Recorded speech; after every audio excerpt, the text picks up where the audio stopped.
So, good afternoon, everyone. Welcome to our panel discussion on Caribbean migration to Cuba, 1902 to 1933. My name is Jorge Duany. I'm the director of the Cuban Research Institute, which organizes today's event. And I'm very pleased to introduce our speakers in the panel. I will follow the alphabetical order in which they will be speaking, and they'll be brief so that we can have more time to hear them. Our first speaker will be Dr. Matthew Casey, who is the Nina Bell Suggs Professor of History at the University of Southern Mississippi. He is also, or used to be, the director of, I didn't ask you about that, undergraduate studies in history. Still doing that. And co-director of the Center for the Study of the Gulf South at the same institution, probably doing it for free, so sorry for that. Matt holds a PhD in history from the University of Pittsburgh, where he also completed his master's degree. And previously, he earned a BA in history and Spanish from the University of Texas at Austin. Dr. Casey's research interests focus on the analysis of race, labor, and migration in Latin America and the Caribbean, as well as in the larger Atlantic region. And I think that's one of the things that brings me here today. He is the author of a very well-regarded book, Empire's Guest Workers, Haitian Workers in Cuba During the Age of U.S. Occupation, published in 2017. The book focuses on the experience of Haitians who circulated between their home country and Eastern Cuba, Oriente, during the first 4 decades of the 20th century. He's also published extensively in professional journals like the New West Indian Guide, the Journal of Haitian Studies, Caribbean Studies, and the Caribe. And one of his articles, which was published in 2012, I believe, in the New West Indian Guide, was the co-winner of the Andres Ramos Matei Neville Hall Article Prize by the Association of Caribbean Historians.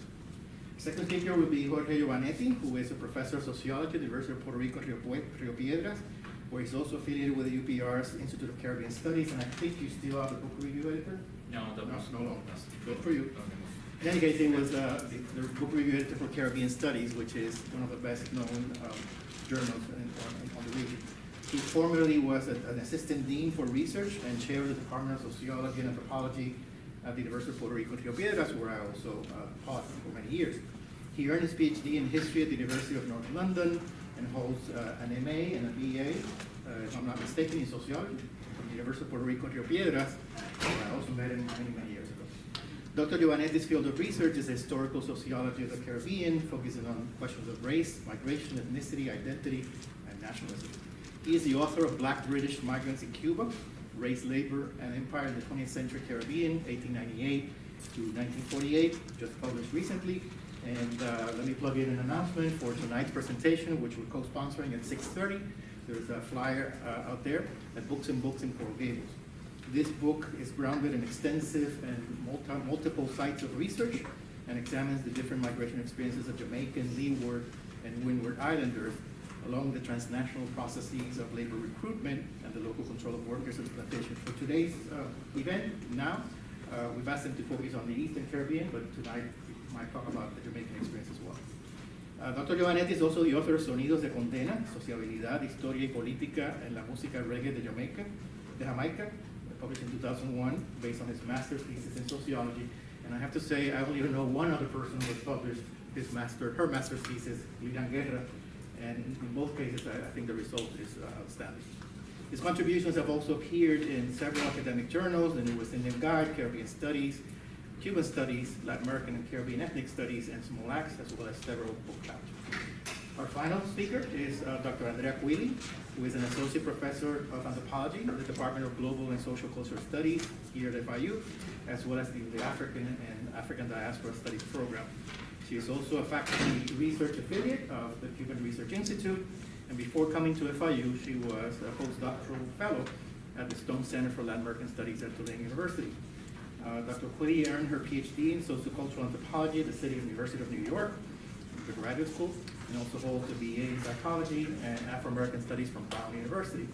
Her research interests include Caribbean migration, Cuba, the African diaspora, race inequality, Black popular culture, and anthropological fieldwork. She has conducted ethnographic fieldwork in Eastern Cuba among people of English-speaking Caribbean origin, in which she explores narratives of Jamaicano, not Jamaicano, and I know that's not the politically correct term, Jamaicano identity and the reemergence of Anglophone Caribbean institutions during Cuba's special period. We also presented her book a couple years ago, entitled Rescuing Our Roots, the African Anglo-Caribbean Diaspora in Contemporary Cuba, published in 2015. She has published several book chapters, articles, reviews in academic journals, including Souls, a critical journal of Black politics, culture, and society, the Journal of African and Black Diaspora Studies, and the Journal of Latin American and Caribbean Anthropology. So please help me welcome our speaker.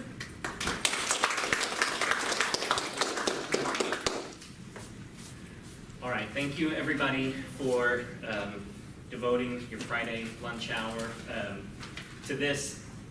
Obviously, it's a huge honor to be here, connected to the Cuba Research Institute, but also to be joined by my bibliography, as it were. So thank you both for sharing the table with me.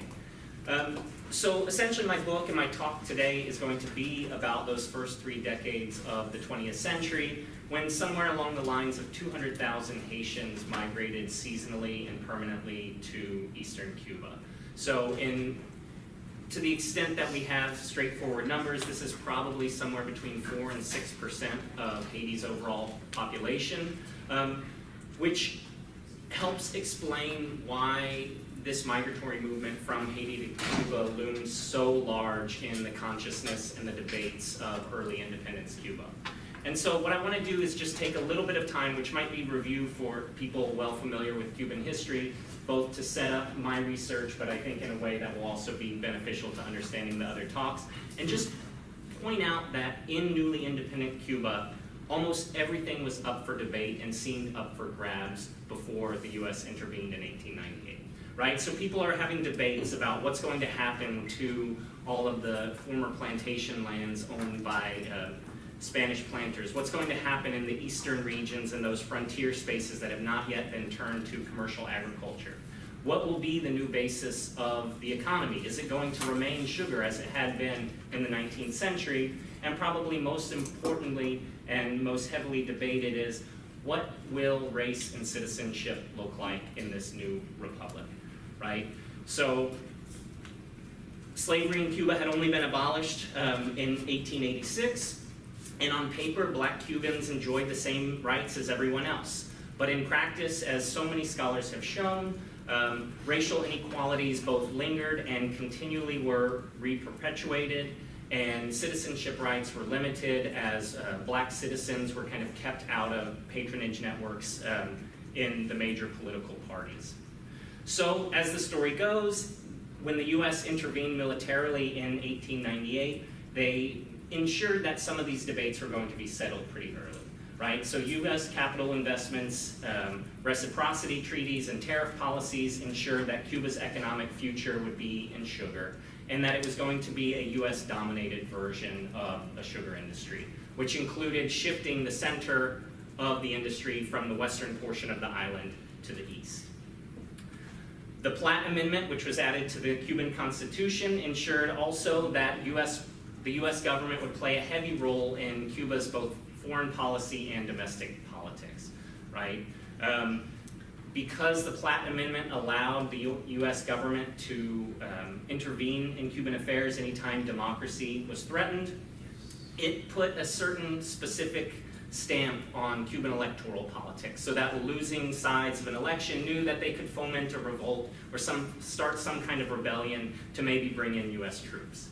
So the first time this happened was in 1906, when the liberal revolt occurred in the face of a seeming conservative electoral victory, and US troops come in. So these questions about race and citizenship and land and political rights were not just academic debates. For some people, when we're talking about rebellions going on, these are issues of life and death. These are debates carried out both with pens and swords, right? And so it is in this context of very sort of heated arguments, sometimes leading into military intervention, but also things that were closer to civil war, we have almost 250,000 Haitians coming in, right? And so the arrival of Haitian immigrant laborers kind of loomed large and touched upon almost every single anxiety and every single debate that was going on in early 20th century Cuba. So on the one hand, you have a lot of anti-Haitian sentiment in Cuba that just mimics the same kind of universal grammars of xenophobia that sadly we see everywhere and that we're very familiar with in this day and age, right? So Haitian and other migrants were accused of stealing jobs, driving down wages, bringing diseases, or bringing in political violence. Because these Haitian immigrants in large part were recruited to work in the US-owned sugar industry, they were also seen as a result of US empire. So in 1915, the US government intervened militarily in Haiti. They occupied the country for 19 years. And so from a certain vantage point, it just looked like the kind of US imperial puppet master was taking populations from Haiti, moving them to Cuba. So the arrival of these immigrants was an affront, a kind of living testament to those Cuban voices who feared the limits on their sovereignty by the US government. So in terms of conversations about race and blackness in Cuba, migrants probably pushed on even more anxieties. So since the Haitian Revolution, which was for the most part complete in 1804, Haiti had always been seen in Cuba as a potential source of race war, political instability, or something that could turn the Cuban social hierarchy on its head, right? So throughout the 19th century, when slavery remained in Cuba, you have real and imagined slave revolts occurring, possibly with, or excuse me, real and imagined Haitian influence in Cuban slave revolts. So even many aspects of Cuba's process of abolishing slavery were carried out in an effort to abolish slavery gradually to avoid becoming, quote, another Haiti, right? So to read conversations about Cuba in the 19th century is to constantly be confronted with this idea of trying to avoid Cuba becoming another Haiti. So these fears, though, were very prevalent even after the abolition of slavery and after Cuban independence. And so the most notorious moment occurred in 1912. So Cuba had been independent for, by then, 15 years or so. And in that year, you have an all-black political party, the Partido Independiente de Color, the PIC, which had formed a few years before, in order to address the plight of black Cubans who were sort of left out of the patronage networks, which were kind of ensuring just the basic rudiments of citizenship for people, for all Cubans, excuse me. Essentially, the PIC engages in an armed protest in 1912, sort of very much following earlier political trends in Cuba. But because they were an all-black political party, which had been declared illegal for being composed of members of only one race, the PIC's armed protest, rather than kind of shifting electoral politics and bringing US attention, led to widespread violence and repression. So as the story goes, you have many thousands of black Cubans, some affiliated with the party, others not, who are essentially massacred in May of 1912 by members of the Cuban military as well as vigilante groups. So it's clear that some early Haitian immigrants were victims of this, but for many Cuban voices, they saw this massacre as a race war actually perpetrated by black Cubans and possibly influenced by Haiti. So it's very striking that 1 year after this kind of notorious repression of black political activism in Cuba is when migration is formally legalized by the Cuban government.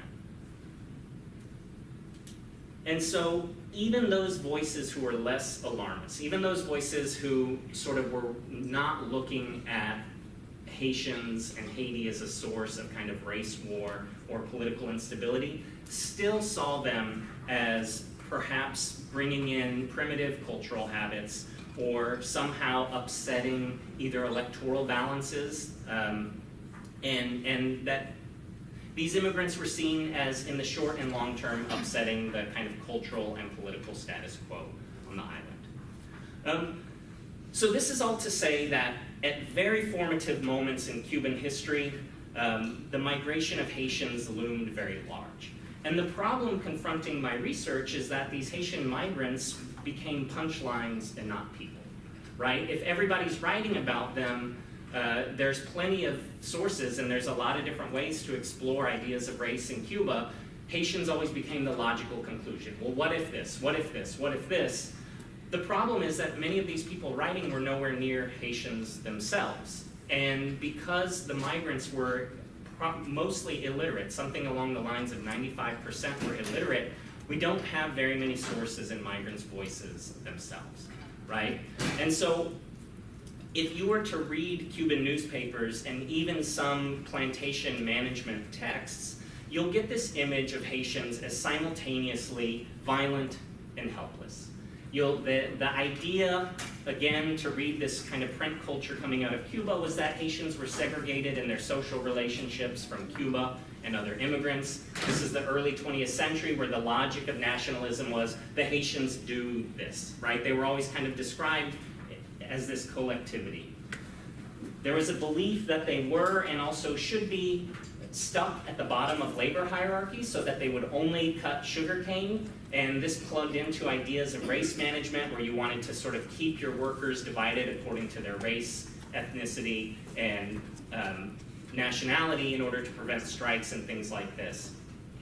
And of course, they were also hated and feared for practicing voodoo, which at worst was seen as very violent, at best was seen as just kind of superstitious nonsense, right? Throw in one more factor, and that is that over the course of the 1930s, about 40,000 Haitians were forcefully deported from Cuba, and many others went into hiding in kind of the rural areas of eastern Cuba, so that it was very difficult to actually know what their migration and work experiences were like. And so my goal when I wrote the master's thesis that turned into a dissertation that turned into the book was simply just to reconstruct Haitians' lived experiences. And what I tried to do was get my hands on any kind of archival source that would get me closer to the ground in rural Cuba, not just things that journalists in Havana were writing or sugar company magnates in Boston and New Orleans were saying.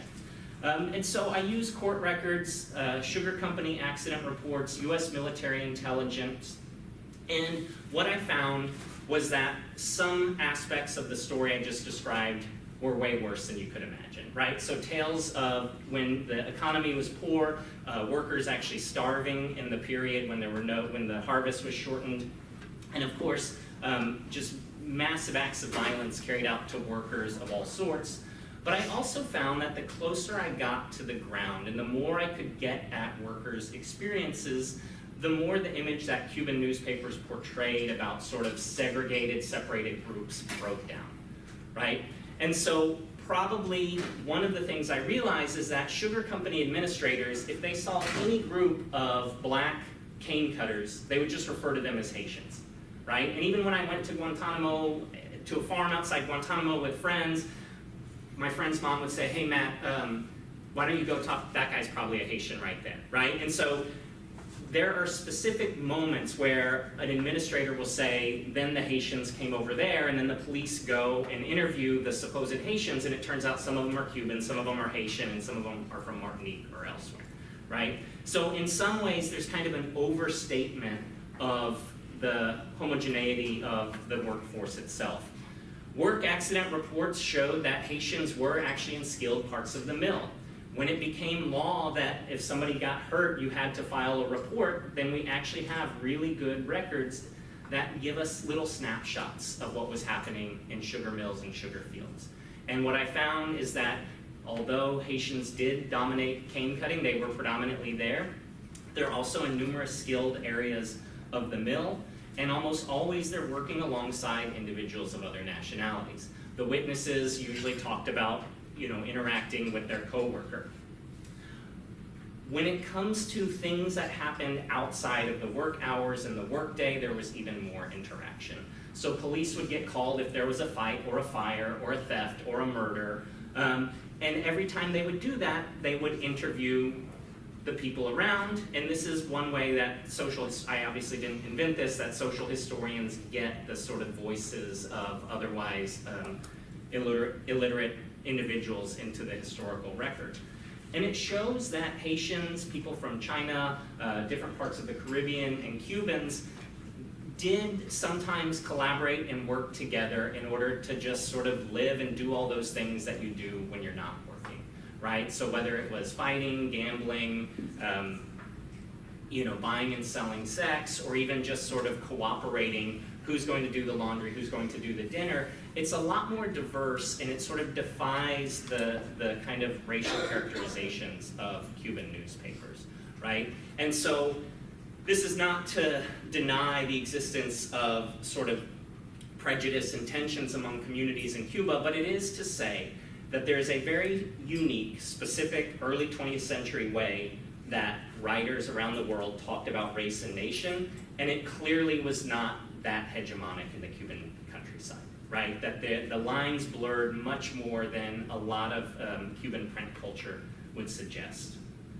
So at the very moment that anthropologists in Havana and Port-au-Prince are starting to codify and write down, this is what Cuban Santeria is, this is what Haitian voodoo is, meanwhile you have police in Oriente and Camagüey busting up religious ceremonies where Cubans and Haitians are participating together. And of course the police are not anthropologists, but they at least show who was present, right? And whatever was happening there was clearly in defiance of the kind of burgeoning nationalist writings about these religions. And so what we see then with these sources is that there's a lot more texture to life on a plantation than we imagine, but this texture also has much larger ramifications, right?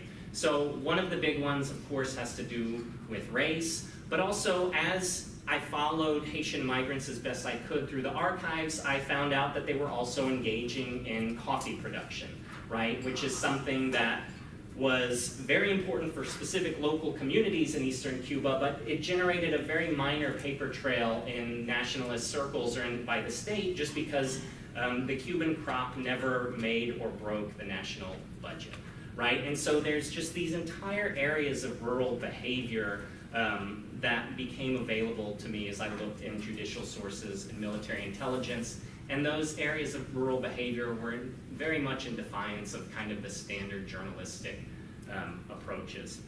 So what I realized is that my frustration with the archival records was also the frustrations of the Cuban state and the imperial state in their efforts to kind of control the labor and mobility of their different subjects, right? And so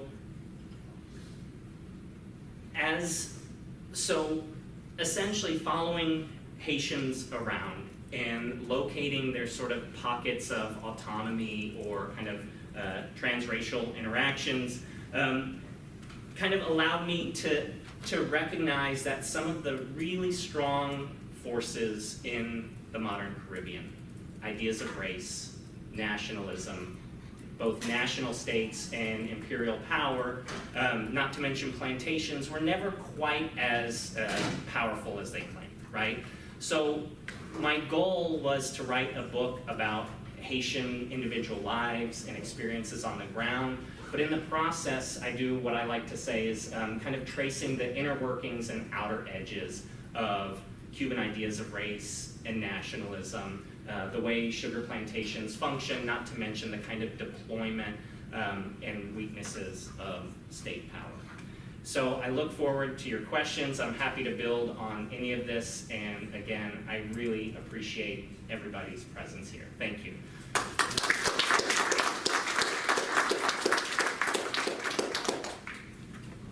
Thank you, Matt, and thank you to Jorge and the Cuban Research Institute and FIU for this opportunity of being here with basically what is my intellectual, social formation in a way over the last 10 or so years. And thank you for coming here.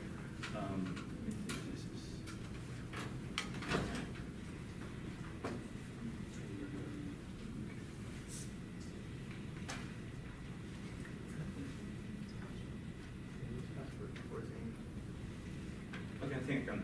Amy, we need your password. I guess I can start with.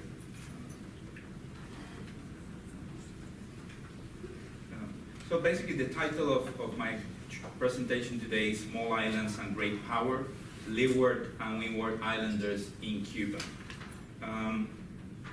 About 1,700 kilometers away from Cuba, across the Caribbean Sea, there is a road called Cuba.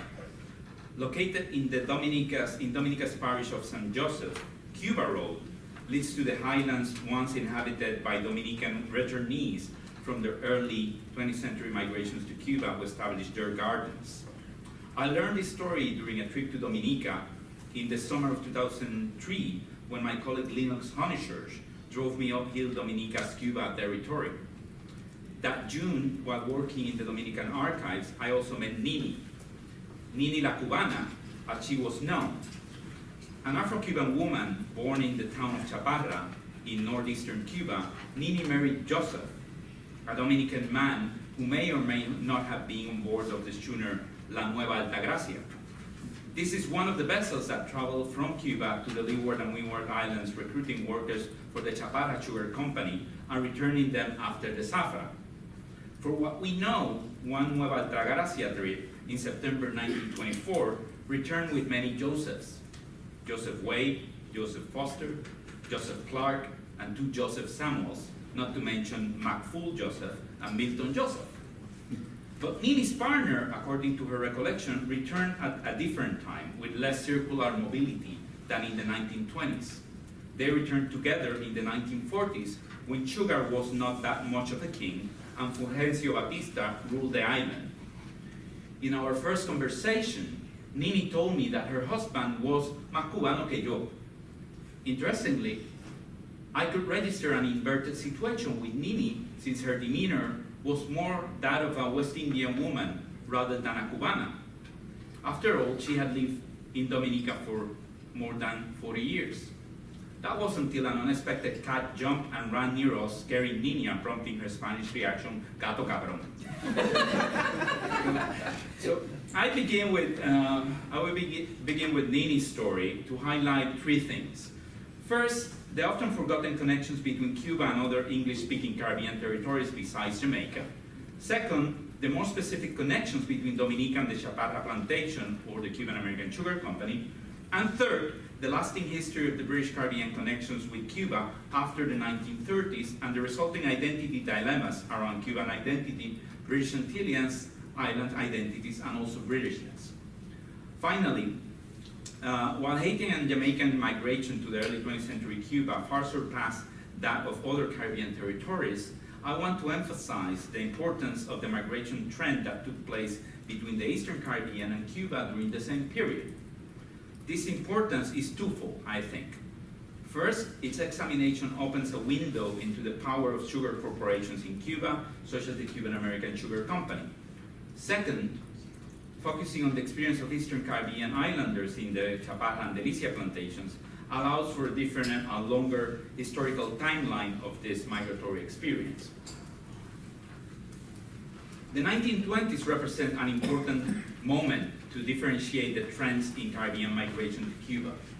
While Jamaican migration starts a gradual decline after 1924, Haitian migration skyrockets in the late 20s. At a minor scale, immigration from the Eastern Caribbean increases in the 1920s, in particular Eastern Caribbean ports to Eastern Caribbean ports. And some of these maps basically don't even show the Eastern Caribbean migration to Cuba, so that tells you that in many ways it was sort of invisible.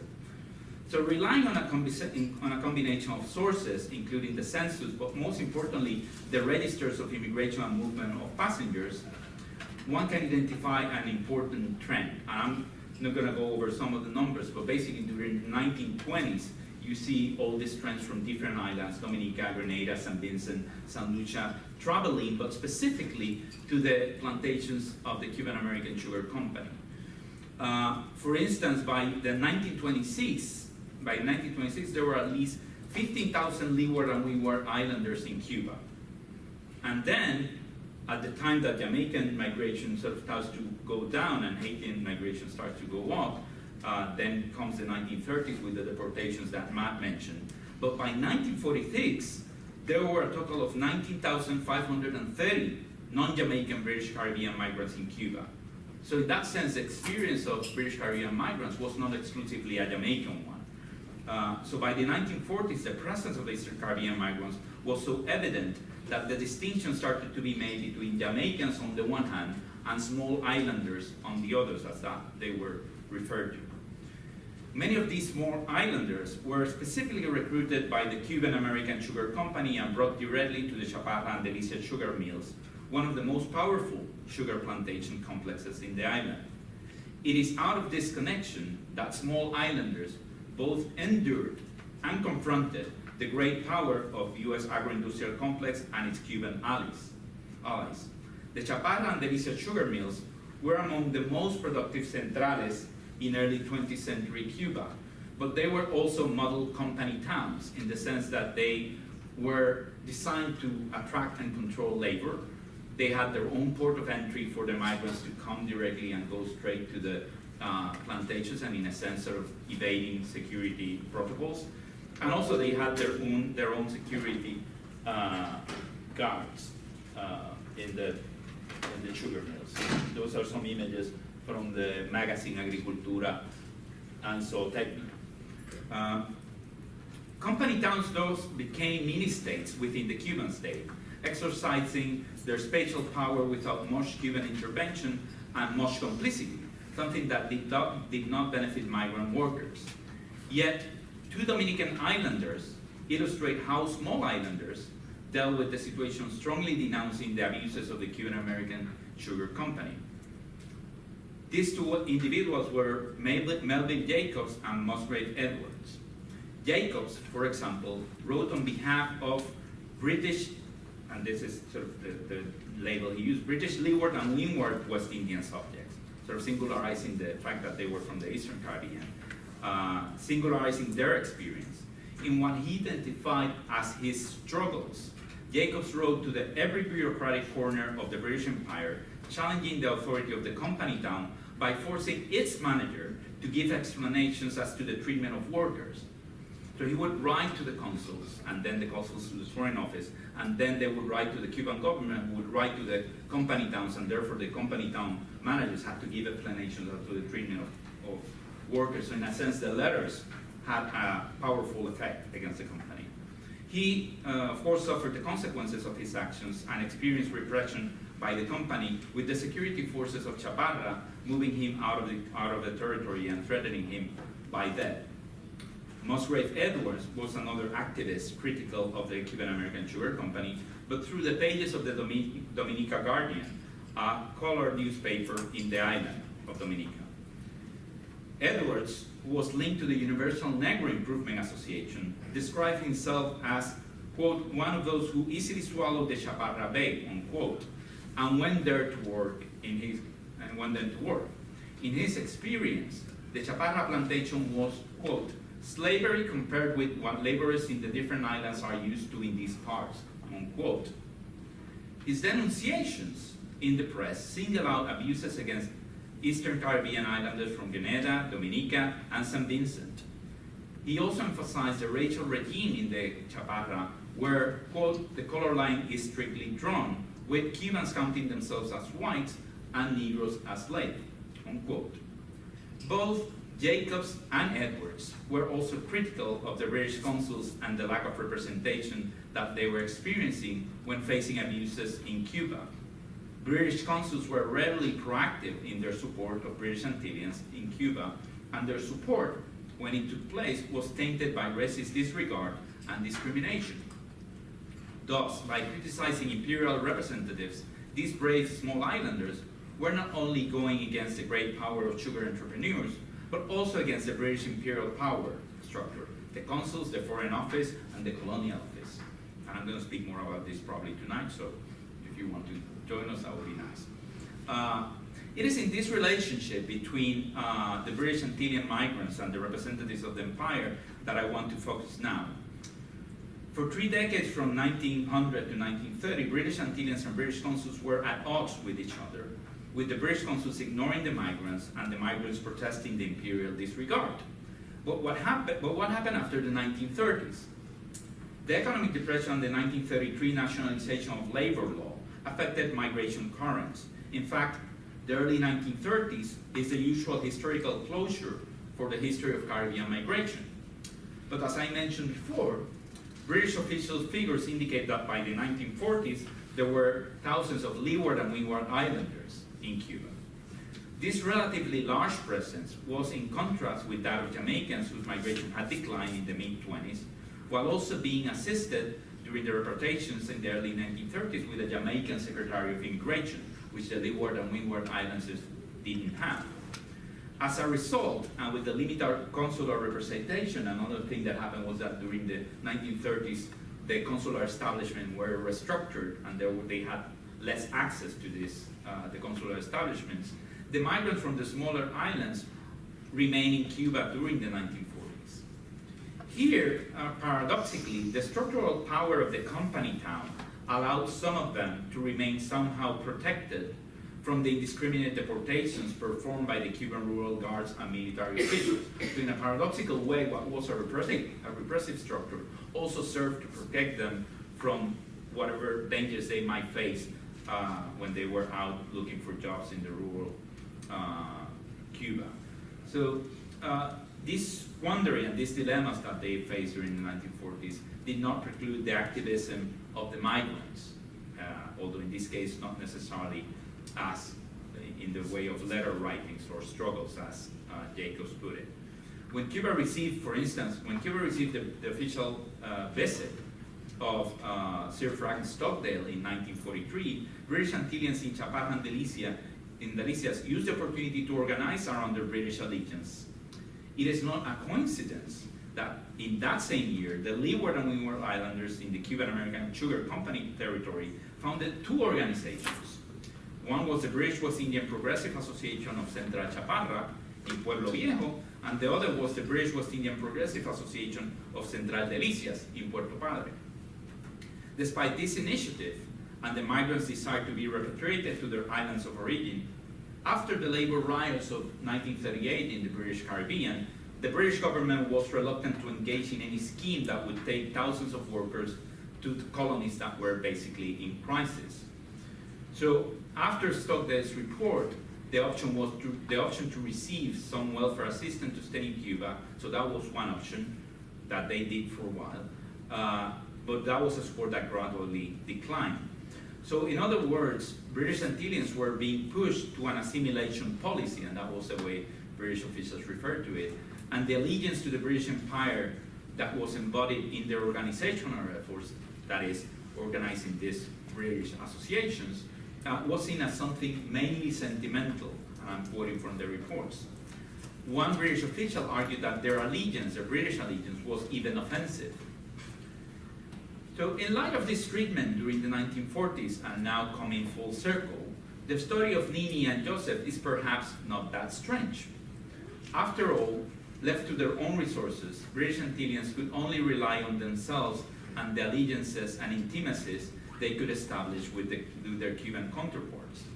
To be honest, I don't know what led to Nini and Joseph to marry, but we know that without the exclusive recruitment of Eastern Caribbean islanders to Chaparra, they would have possibly never known each other. We know also that in the 1940s was a moment in which British Antillians were neglected by the empire and Cubans were during the dictatorial regime of Batista.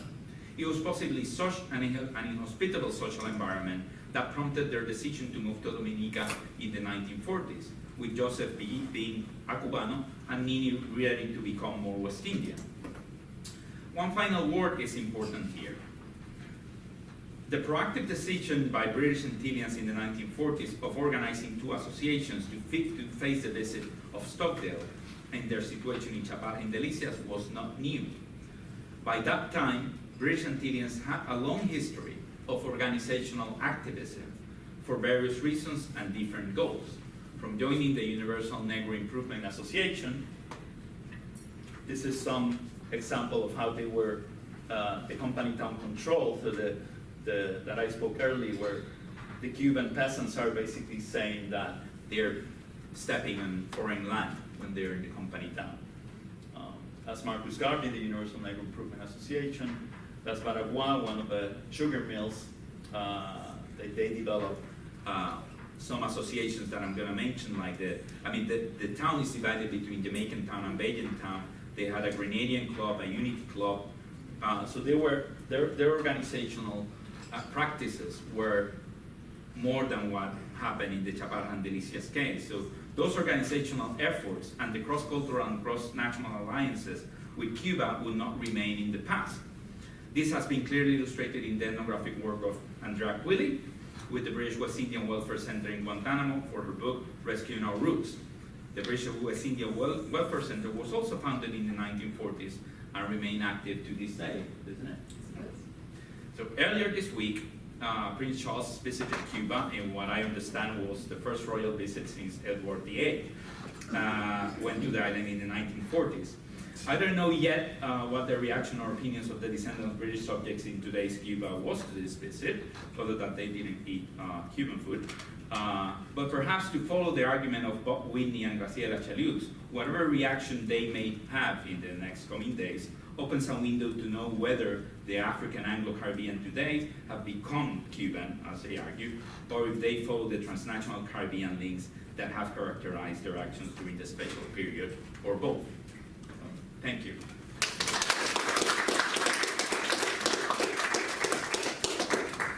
All right, so first I just want to start off thanking Jorge for inviting me to this panel, and Amy, of course, for all of your work in putting this event together.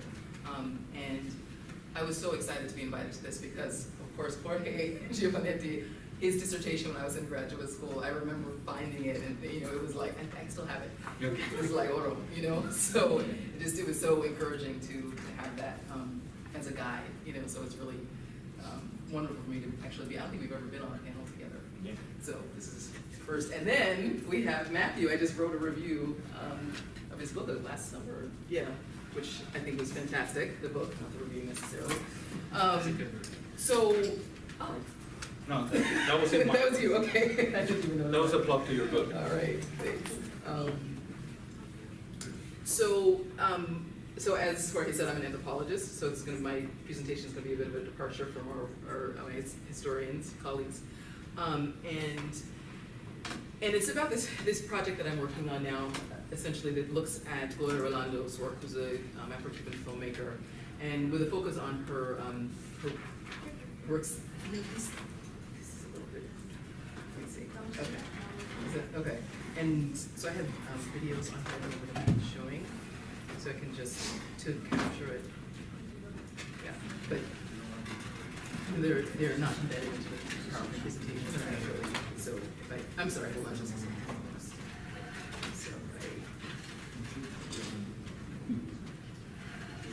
Just make sure, yeah, have them open. Yeah, here they are. Okay, perfect. All right, sorry about that.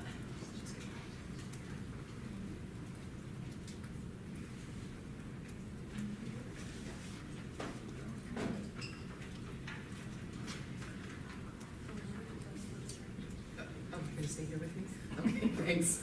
All right, great, sorry about that. All right, so as you can see on the title of my presentation, Rescuing Roots, Migration, Memory, and Black Belonging/longing, that's why the B is in those in parentheses, in the films of Gloria Rolando. So in my work, I was really interested in the children and grandchildren of those folks that Matt and Jorge were talking about, right? So there were some folks who were original migrants, but the overwhelming majority of people I spoke with were their children and grandchildren. I was really interested in what kinds of lives they crafted in Cuba through these different periods, and why there was this revitalization of English-speaking Caribbean organizations in the special period. So that's old news. And so what I'm interested in now, in this project in particular, is how it is that Rolando is representing these folks, and really what her project is and how her project fits into Cuba's national project, as well as the anti-racist activism on the island. So let's see, all right. Worked here, didn't work here. Wait.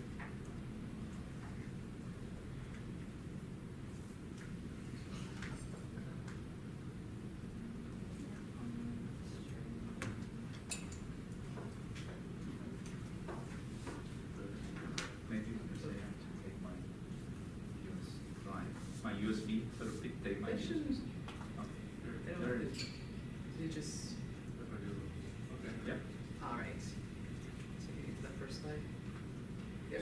Okay, perfect.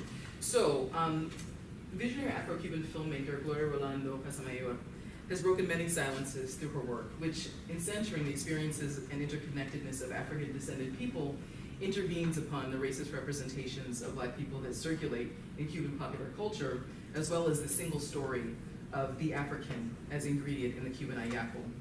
Her films are a declaration that not only do Black lives matter, but so do the ways in which those lives are represented and remembered.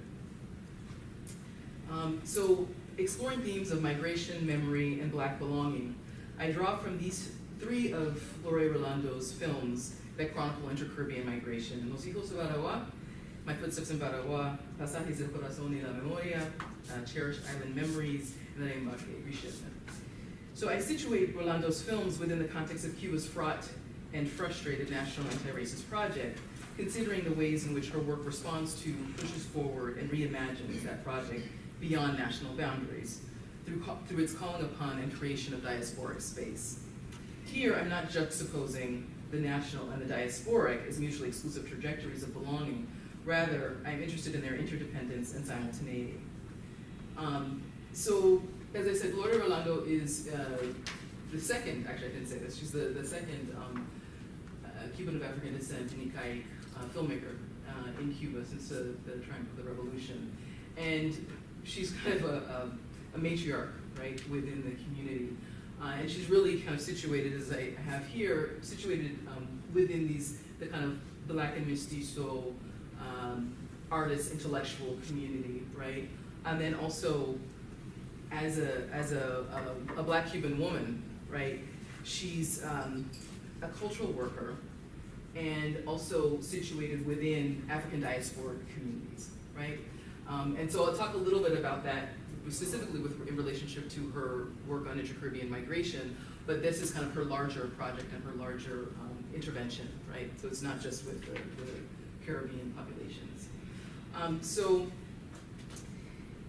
in her, sorry about that, I got ahead of myself. In her book, Guarding Cultural Memory, Afro-Cuban Women in Literature and the Arts, it was published in 2006, literary theorist Flora González Mandri makes the observation that, quote, cultural erasures of Black self-representations were and continue to be considerable in the official Eurocentric conception of Cuban national culture, even at the end of the 20th century. González Mandri asks how Black women artists and intellectuals who have remained in Cuba, quote, rescue the memory of their selves, their cultures, and their position in Cuban intellectual history. Here, González Mandri evokes the broader context of the revolutionary government's sordid history and perhaps inherently fraught relationship with artists and intellectuals, but also the predicament of Black women artists who must mediate and or negotiate between the revolution's mandate to deny racism, particularly institutionalized racism, and their own desire and responsibility to tell the truth of their lives as Black women, which necessitates addressing the racism and sexism that they experience. The question is, how do they accomplish this? How does Gloria Rolando talk about race and racism without talking about race and racism? And as you can see, you might have actually read this quote here. And so she's looking at and critiquing these particular representations. This quote, I believe that was right after Diálogo con mi abuela. And so she's really looking at how is it that Black women in particular are being represented within Cuban cultures, and what are some of the ways in which the stories of Cubans of African descent, particular stories of Cubans of African descent, have been eclipsed, right? And so, as you can see, one of my strongest reflections is that the image I have of my grandmother, that they've tried to destroy many times, and I have no doubt of this. Why? Because tourism has risen in Cuba, and what is the image of Black people? These horrible dolls. Why, if there have existed Black leaders, very dignified men and women, why these representations? We have had a brilliant Cuban history of Black leaders and intellectuals, so why now for the tourist industry do they bring out these representations that are so denigrating, right? So you can see this is kind of some of what is circulated, right, within Cuban popular culture and the representations of Black folks, right? And there's also this question that Alden Knight, who's a Jamaican Cuban, puts forth about representation in Cuban media, right? And so what are some of those representations? He says, I've never seen my kind of black family represented on Cuban TV, a family that made a concerted effort to move on from living in one room to an apartment to a large house, through his own efforts, et cetera, et cetera. So you see that, the narrative is really about where are the folks who are like us, right, in the Cuban media and within popular culture. And when we look at Laura Rolando's work, what I call rescue work, right, specific to Anglo-Caribbean migration, you see that she is speaking to this question of the absence of the representation and recognition of Cubans of African descent who are actually also from the Eastern Caribbean in this case, right? So the first film that she documented that she made, Los Hijos de Ottawa, was an intervention into this, right? So this question, and I had the same question when I went to Cuba the first time. It was, and I met, people who had English last names who knew about this migration, right? I mean, this is obviously a long time ago, when I was a child of 15. And so she is part of her project, and clearly from this quote you can see, is to unveil, right, and to really get into the details and those voices, as Matt was talking about, the voices of those folks who are part of this migration, right? And so one of the first silences Rolando intervenes upon is one that enables the myth of black homogeneity, which Matthew also brought up. So this quote suggests that Rolando is indeed motivated by the desire to unveil both the diversity of black Cubans and the commonality of experience.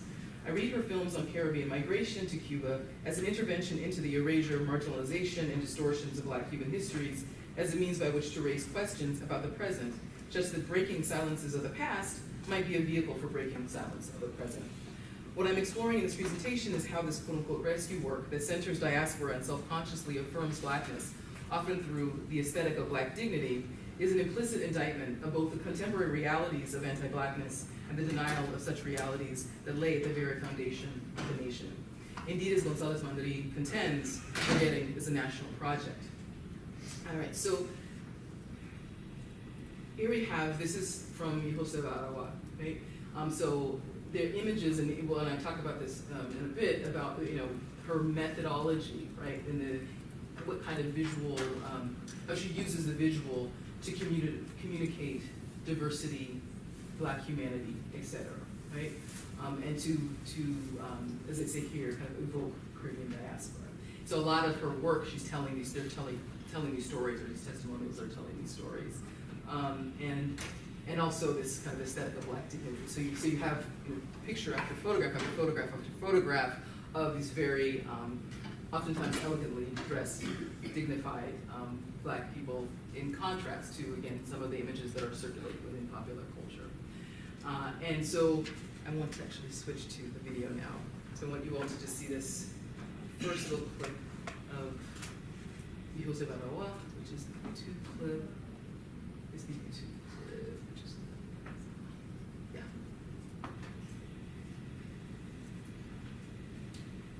Came here to Cuba. Did they never come back to Barbados? No, he never went back to Barbados. He left from Panama and he came to Cuba alone. We were at Panama when my father came to Cuba because he said that he's coming here to work because the canal was coming to a close. And as it was coming to a close, and they said Cuba had opened with work, and most of the West Indians or foreigners tried to come to Cuba so as to be able to work and develop, that they would be able to help their family. So my father came here. Okay, so telling the stories of the early 20th century migration of people from Jamaica, Barbados, from St. Kitts and Nevis, from Dominica, other Eastern Caribbean, Haiti as well, and the Cayman Islands, right? And largely allowing them to tell their own stories through centering of the testimonial illustrates the texture and layers of Black Cuba and Caribbean migrants, while also disrupting conceptualizations of Cubanidad that obscure the multiple roots of Blackness and Africanity. In the language of common destiny and mistreatment at the hands of the host country, Rolando evokes what I call nested diasporas, where dislocation from continental Africa through the transatlantic slave trade is but one of a number of dislocations that contributed to the Black presence and that influenced Black belonging in Cuba. Could I go back to the...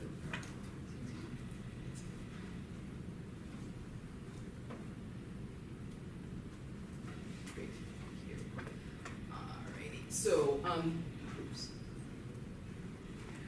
so memory is almost a character in Rolando's films, as it speaks its own truth. So too are the old photographs that, along with the elders she interviews, dressed in their Sunday best, create an aesthetic of Black dignity that flies in the face of the contemporary images of Blackness in circulation.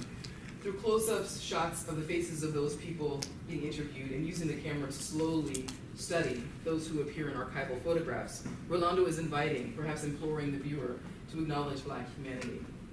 And this next clip is a little bit clunkier than I had anticipated, but let's see, it's supposed to,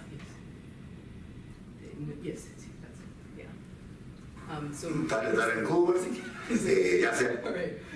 So this is from Pasajes del Corazón, and it's about the Cayman Island, Isle of Pines migration and families, right? So let's, yeah, now let's let it roll. Para una boda, un cumpleaños, unos 15.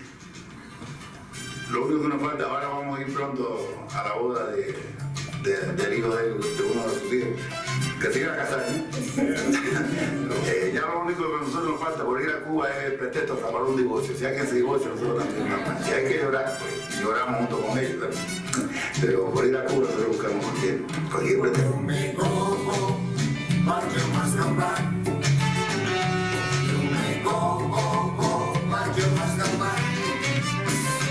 If you drink Isle of Pine water and you marry Veronica's daughter, you may go, yes, but you must come back. You may go, but you must come back. You may go, but you must come back. When King Banyan came to Isle of Pine. Okay. I was thinking that I was going to be able to see the cue marks of the minute, so I'm estimating about when I wanted to stop. So this film actually opens with a quote from George Lamming about migration being a central facet of Caribbean people's lives. In Pasajes del Corazón y la Memoria, which documents the history of migration between the Cayman Islands and Cuba's Isle of Pines, has an ethereal quality. If memory is a character in Los Hijos de Ottawa, loss is the principal actor in Pasajes. The segments in which Gloria films the family speaking in Spanish about longing for Cuba, while the Calypso song, "You Can Go to Cuba, But You Must Come Back," plays in the background, provokes a certain disorientation, perhaps replicating that of the migrant returnee who occupies the in-between. Images of older and younger men harvesting coconuts, of the land and sea, flora and fauna, and the sound of waves crashing are visual and sonic presences in the film and recur in Rolando's work. Go back to slides, please. So using this as well as the black and white photographs and shots such as a hand clasping, this is from church numbers, such as a hand clasping a handkerchief in church, or the speckled face of a woman as her voice tells her story of being born in Cayman but brought to Isla de Pinos, where she worked for American planters to represent a multiracial community of memory, creates an emotional register around the prominent theme of loss. And in the next clip, she really captures the intensity of longing and the conundrum of belonging for the descendants of these folks. This one, it's oh no. Oh, I'm sorry, it's this one, but it's in minute 5:30. Gran Caimán, el 4 de agosto del 69. Y como te digo que fue muy emocionante porque en el aeropuerto estaba casi toda la población de Caimán esperándonos a nosotros en esos días.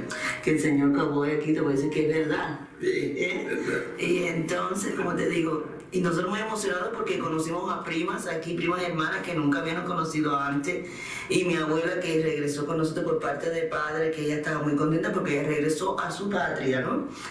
Y entonces yo miraba a Elcita, y Elcita nos cogieron de mano y le decía, pero queremos regresar para Cuba porque allá están nuestras amistades, ¿no? Luego yo empecé a decir, yo quiero ver a Martica y a Rosita, mis amiguitas del internado, porque estábamos en internado las de Majagua en la Isla de la Juventud. Y... Juventud. Sí. Santa Bárbara. Santa Bárbara, ¿no? Donde quedan de guajiros. Donde están los guajiros, exactamente. Y entonces luego llegamos, nuestro tío nos recogió, vinimos para la casa y como te digo, la otra mañana uno despertarse y atrás de la casa de mi tío está el mar, no está la costa, que es ahí, la costa norte-oeste, es ahí.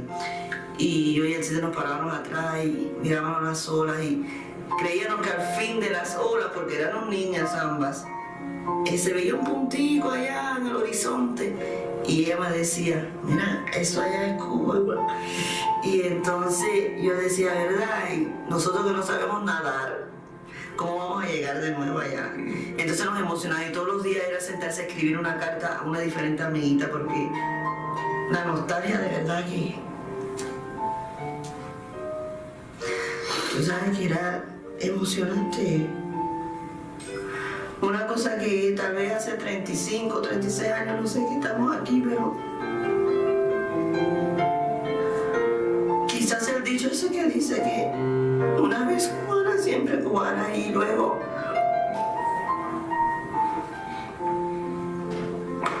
No sé, tengo dos patrias, ¿para qué digo otra cosa? Y los quiero con la vida y... Después les seguiré contando ahora mismo. Se me sale lo de niño, lo de guajira, lo de tonta, no sé, algo. Y dejo que mi hermana, mi mamá, te siguen contando un poquito. So the next one is next time I'm going to embed my clips into this. I don't know why I didn't do that. All right, thanks. So you see from that clip the way in which she captures that sense of longing and also the way in which separation really longingly characterize Caribbean identity, right? And that which is sometimes lost in the descriptions of the migration, right? So similar to I think what Matthew's project really was about and what he was trying to get at is how do people really experience these kind of socio-cultural patterns, these socio-historical movements, right? So we talk about Caribbean migration, obviously there are the numbers of people going back and forth and all of that, but what kinds of communities are they forming? What informs who it is that they understand themselves to be, right? As you said, she's once Cuban, always Cuban. And this is another clip, another image from the Pasajes, which so the community was very multiracial, right? That's another thing that she shows is the kind of diversity amongst within these particular Caribbean communities, and so the understanding of the British Caribbean or Caribbean workers in Cuba as being black workers, right, is also the majority of them would be categorized as being black. There are also folks who would be categorized as being mestizo, mulatto, and blanco too. So, all right. So the next film. So I'm rounding up here. I don't know how much I'm doing that time. So Reembarque, her film about Haitian migration and contemporary presence in Cuba, continues with challenging homogenization, notably showing class and color distinctions among Haitians through, for instance, the story of brothers who set up a mill, as well as the many stories of cane cutters, right? This film also positions Haitians within Cuban national history through his story about working on Castro's farm and playing baseball with Fidel when he came home from school in the 40s, and I just want to show that really briefly. Back there.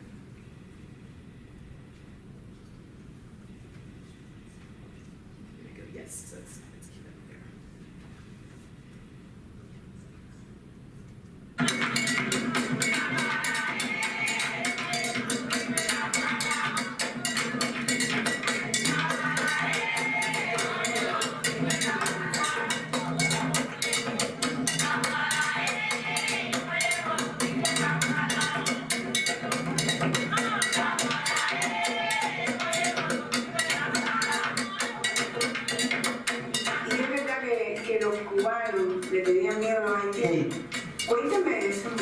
Le decían que le tenía miedo, pero los cubanos abusaron mucho de nosotros. Así le ponían el nombre que le daba la gana. Y si eran guardias rurales le daban planazo por gusto. Y todas esas cosas. En la finca de los Castro había muchos haitianos. Si era ese bate Haití chiquito. El bate le decía Haití chiquito porque era haitiano nada más. Los haitianos en la familia mía que vinieron de Haití fue mi abuelo, que vino antes, mucho antes del 20, a Cuba. Nosotros éramos muchachos, Fidel también, Fidel estaba estudiando en la finca de Castro. Nosotros salíamos de Miranda a jugar pelota con los equipos de Castro, que nosotros no teníamos con qué comprar un guante. Y el que tenía era Fidel. Y nos reuníamos en todos los bastelles, en todas las colonias. Nos reuníamos a jugar pelota con Fidel. Fidel jugaba a la primera y yo jugaba en el otro team de Quechi. ¿Y quién ganaba? Fidel, bueno, ganaba, tanto ganábamos nosotros porque eran dos equipos, todo eso, se nos reuníamos muchachos. Él cuando él venía de allá del estudio, ya nosotros estábamos contentos, porque se iba a estudiar y ya no teníamos equipo, había que jugar con las manos peladas. Haiti, pays papa moué, pays maman moué, chérie Haiti. Haiti, pays maman moué, pays papa moué, chérie Haiti. François Macandal, Toussaint Louverture, Jean-Jacques Dessalines, Alexandre Pétion. ¿De qué se acuerdan esas lágrimas? ¿De qué se acuerdan? Bueno, de muchas cosas.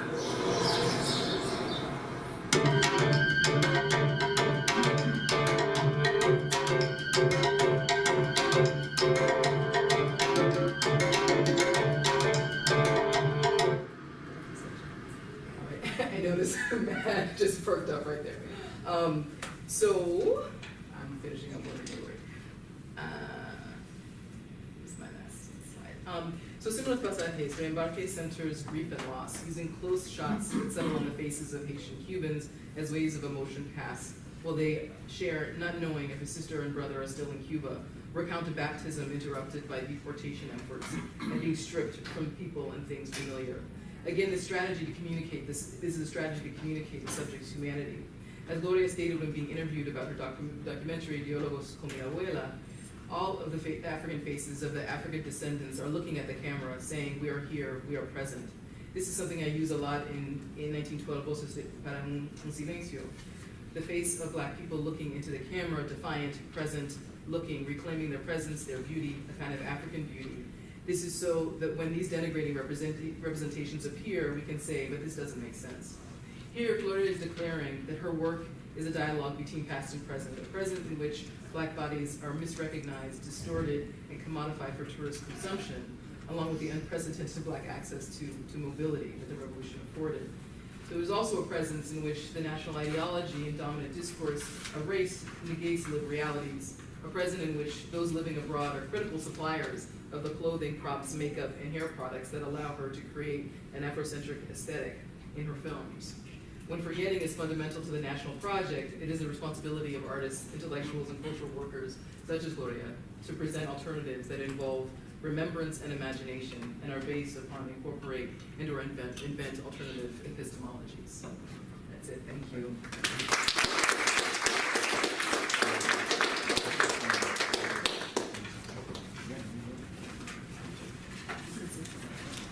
Thank you to the speakers. We now have about 15 minutes for Q&A, and let me just ask you to introduce yourself. If you want to ask questions, tell us who you are and where you come from, and be brief so that we can pick up a few questions and then turn to the panel. First question? Yes? Hello, my name is Darwin Rodriguez. I'm visiting with the Perez Art Museum. In fact, our whole group came today from our education department. I completed my master's here in public history at FIU, so it's a bit of a homecoming for me as well. Thank you again for all the panelists for displaying your work. I'm interested in if any of your research has intersected with a sort of pan-Caribbean sort of anti-Blackness that wasn't just perpetuated by the new Cuban Republic, but also by the dictatorship in the Dominican Republic. Like, were there any context between Fulgencio Batista and, at least in your research, and Trujillo's regime in being both hostile to Haiti and to black migration to the Caribbean, not only at a very sort of granular level that a lot of you guys have studied, but also in a sort of political and sort of at a larger context as well. Thank you. Thank you. Let's take a few questions, and then I think I saw another, yes? Good afternoon. My name is Rosa. I'm a visual artist. I travel with people a lot. I'm originally from Havana, and I travel to Santiago de Cuba in particular many times. Some of the folks that are in the film, I've met the Haitian man. And I think that when you live in Miami, you get a very skewed view of what Cubans are and what Cuba is. Because the majority, I think Africa and the African diaspora has an imprint in the Cuban culture that is not reflected in Miami. And one of the things I love about going to Santiago is exactly seeing that Caribbean-ness is very different than in Havana. I'm very familiar with Roland's videos. Caimaneros is a fabulous, showed a little bit. It's a fabulous film. I have a question. When you're researching Haitians, because one of the things I find when I go to Santiago is that there's a whole layer of Cubans who are Asian descendants, but they're Cubans first. But they do hold up their Haitian heritage in language and dance and music. So I find you who are doing the research on Haitians, have you been to Casa del Caribe? Do you go to Camagüey, to Santiago de Cuba, to actually benefit from the research that is being done there and continues to be done around Haitian descendants? Okay, thank you. Is there another question? Yes. Hi, my name is Evelyn Olmstead. I'm a colleague of Dr. Giovannetti at the University of Puerto Rico. Here in Miami for the year at FIU Green Center for Latin American Studies. And I'm curious about the British treatment of its black colonial subjects in general. If you can comment on the sort of dismissiveness, and is that something that was unique to this time period, possibly? As you know, and I'm thinking sort of as the empire is kind of crumbling, you know, maybe not being so attentive to its subjects, but especially, or if that was just an enduring, I can also imagine that was just an enduring part of the British Empire's treatment, especially of its black subjects in the colonies and Caribbean and elsewhere. Thank you. Any other? Let's turn to this here. Hi, I'm Alexandra Gilbert. I'm a doctoral candidate in GSS here at FIU. My question goes to Dr. Casey, and specifically when you were talking about the Cuban-Haitian ceremonies and the kind of interchange that was happening, and you were talking about in the context of the 20th century, but did you consider at all the dynamics of the first migration wave starting at the very end of the 18th century that really came to a height during the 19th century when you have organizations in Santiago, for example, called Cocoye, which were this mix, and you already have that integrated layering of Cuban and Haitianness that really simmers in terms of shaping the way that the Santiaguero, particularly the black Cuban independence fighters like Forcombet, Moncada, Maceo, were conceptualizing their multi-layered Cuban identity. Thank you. Let's turn to the panel and ask them to be as brief as they can, so we can do another round of questions. So while that last question is fresh on my mind, so actually one of the big claims that I make in the book is that, you know, even the early 20th century migration was not formally started by, the legalization of migration, and I look at sort of the exchanges between Haiti and Cuba over the 19th century and show how that Franco-Haitian culture is there. So I don't necessarily, I connect that to the cultural side of Eastern Cuba, but when I'm looking at the rituals, which you're not, it's not anthropologists busting up these rituals, it's police officers and soldiers. So I don't look at the long story there, but I'm very attuned to that otherwise, and I have all the land records with Francophone last names, and you just want to know who are these people, and it's impossible to tell. So my answer is yes and no, right? Yes, I'm very aware of it and it comes into the analysis, but no, probably not as much as it sounds like you would be interested in.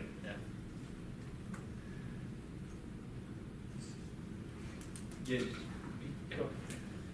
Yes, to your question, Darren, about, I mean, it sort of get me thinking, sort of trying to go back to my sources and trying to identify instances of that sort of any anti-black, probably somewhere there in the many newspapers that I have revised, because what I did remember immediately that there was there were documents that were highlighting how the deportation of Haitians in the late 1930s were the trigger, particularly U.S. officials that had the overseeing the two islands. That deportation sort of triggered the movement in Haiti to the Dominican Republic and eventually the massacre in the time frame that 37. you guys were talking about reminded me of the Parsi massacre specifically for that reason, because so it's interesting to hear the correlation with other islands. Yeah, so that picture is there from the U.S. imperial eye.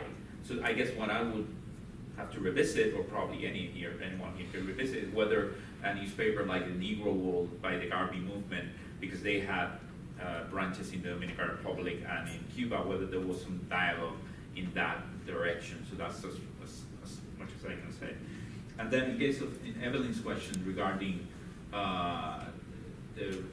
basically what was the racism of the British imperial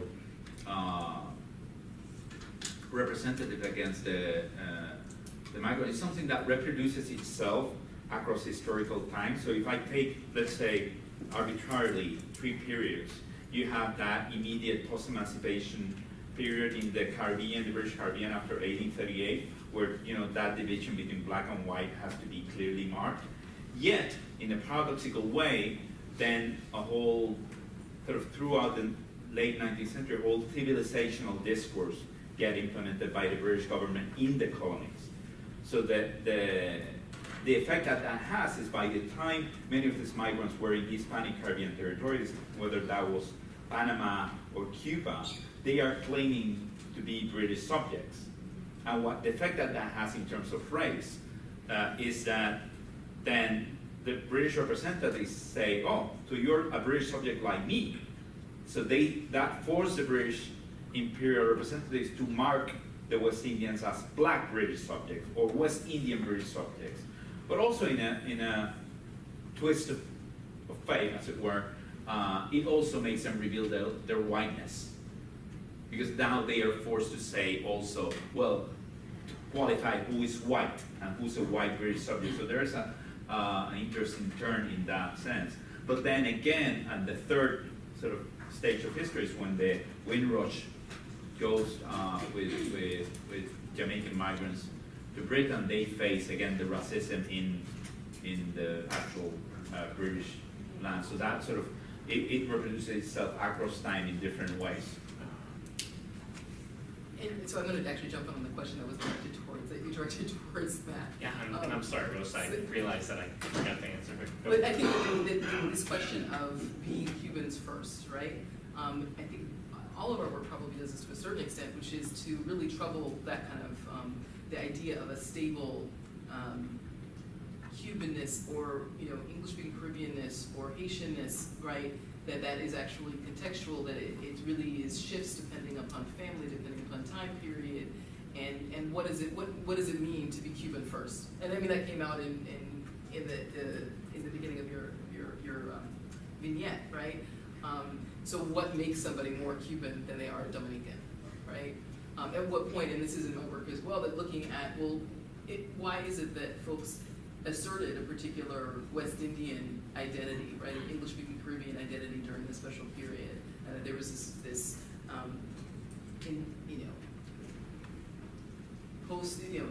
move towards revitalizing institutions. So it was instrumental on the one hand, but there was also, when I found in speaking with people and looking at it, is that there's also a continuous kind of thread, right, of people identifying as being of English-speaking origin, right? And so at what point does that become more prominent? At what point does that become something that overtakes perhaps the Cubanness. So, and if I could also respond to Rosa's question. So as you're probably aware, people like Freda Vidal have spent a lot of time studying Haitian descendants in Cuba, but I will say that I did interview some descendants, and those interviews mostly went into the epilogue, but one woman in particular who's in Havana now and moved from Guantanamo to Havana during this special period, and Vidalina Urguelles is her name, and she has a Haitian folkloric group that performs in Matanzas, which is not necessarily where her grandfather, whom she knew exactly when he arrived and where, she's there for the tourists, but then she also has kind of very personal ritual practices, specifically ones that commemorate her grandfather and his journey, but then she's also doing these kind of voodoo rituals, both the kind of public folkloric ones, the private ones in her home, alongside various other kind of Afro-Cuban religious practices. And what I found so interesting just about her biography is that so many aspects of her life kind of touch on the way that we would maybe characterize or gloss late 20th century Cuban history, right? Moving from east to west, having a relative in Miami, having one relative who joined the military, the police force, and then, just being in Centro Habana in a small apartment. But then on the other hand, conversations with her, the kind of unique nature of her spiritual life have everything to do with a specific Haitianness. And so, there's different ways to interpret it. But in many ways, her life kind of embodies or almost allegorizes these kinds of conversations that we're having. So. And I would just also add to that these categories, right, are not are politicized, right? So there is a particular politics around saying, well, I'm Cuban first, right? There's a particular politics around, well, these are Haitian kind of cultural activities, right? So understanding the Haitian presence as being cultural, right, also has a political resonance. Let's do a second round. I think there was another question somewhere. Yes. Yes, I am Andrea Rodriguez, the writer. Now I am preparing a book about Caribbean area, and I asked why the people from Cayman Islands is going to Cuba, and not people from Cuba are going to Cayman Islands. Is that possible to know what they happen? Okay, thank you. Other questions? So, Andrea, do you want to address that? I can try. I don't know. They probably actually have a better understanding of the whys. Because my immediate, so it depends on what time period you're talking about, right? So if you're looking at why it is that people were going to Cuba, I mean, I think we articulated that, right? So that because of the U.S. presence and the development of the sugar industry. And just in the presence of that foreign capital, right? That there was this huge wave of migration of folks who are going to Cuba. And I think your question is, well, why are people who are not Cayman Islanders going to the Cayman Islands? Cuban going to Cayman Islands. Yeah, that's what I'm saying. So in other words, so the folks who were the Cayman Islanders who went to Cuba and then they returned to the Cayman Islands, right? But you're asking whether or not Cubans who were not of Cayman Island descent, why they didn't go to the Cayman Islands, right? I do not have the answer to that. And do we know for sure that they didn't? No, I am asking. Yeah. Yeah, I mean, so there's a circulation, but my understanding is that the circulation really is between folks who originate in the Cayman Islands, right? And so they may originate in the Cayman Islands, have children in Cuba, those children are Cuban, go back to the Cayman Islands with their parents, right? But not Cubans who don't have Cayman Island ancestry going to the Cayman Islands. Yeah, I mean, if I can add, one of the things that happens that in the period that you study the descendants of these migrants, that basically they, and this is, I guess, your book in many ways, sort of, once the special period takes place in Cuba, these descendants have to start to look for connections abroad, and then they make this linkage.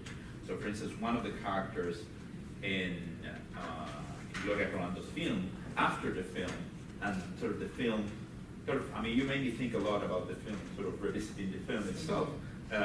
The rescue word sort of triggered an invitation for Ms. Jones to go back to Barbados. So basically, the rescue word basically operates as a way to sort of trigger connections that were there in one way or another. Absolutely, to recharge that migration. But again, those folks are descendants of people who were born outside of Cuba. Okay, thank you very much. And again, if you want to know more about the topic, tonight at 6:30, I think some folks will be able to continue the conversation.